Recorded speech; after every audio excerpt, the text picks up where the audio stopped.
Thank you for the opportunity to take a short call on the second reading of the Psychoactive Substances Amendment Bill.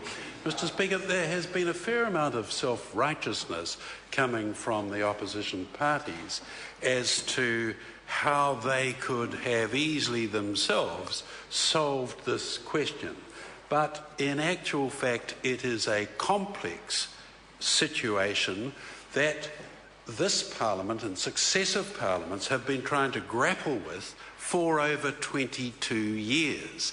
And in fact, the Misuse of Drugs Act back in 2005 was not successful in addressing the problem. Those were the good old days when benzyl piperazine, which was sheep dip, was cheap and available, and it was legal and people were getting highs from it. But since then, these substances have mushroomed substantially throughout New Zealand, so that by 2008 a whole array of them were being manufactured, and the manufacturers are indeed individuals who are extremely ruthless and do not care one tot for the young people of New Zealand.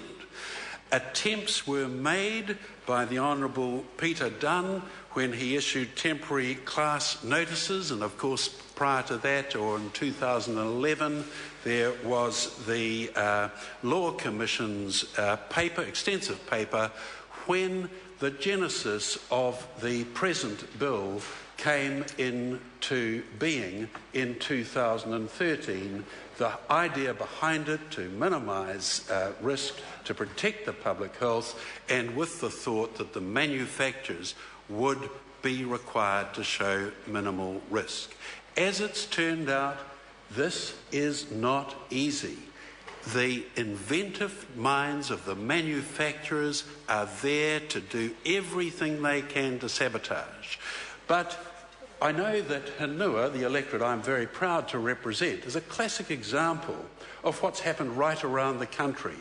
After this Psychoactive Substances Bill came in, people were a little confused, even though the substances were less available. And I know there were marches in every town and hamlet in my electorate saying, we do not want them. They are causing significant problems throughout the country, and that is why the government has quite rightly responded. The enforcement is actually starting tonight. Police and authority enforcement officers will be visiting retail premises to ensure the affected parties are aware of their obligations, and this is happening over the next 48 hours.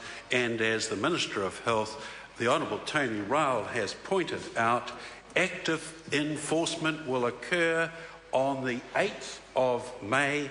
Police and enforcement officers will visit all retailers to ensure that products have been removed from sale and are being removed to the wholesaler. It is clear, it is concise, the message to the public is absolutely clear, and I support it. Honourable Annette King. Mr. Speaker, there is no doubt that the Parliament wishes to pass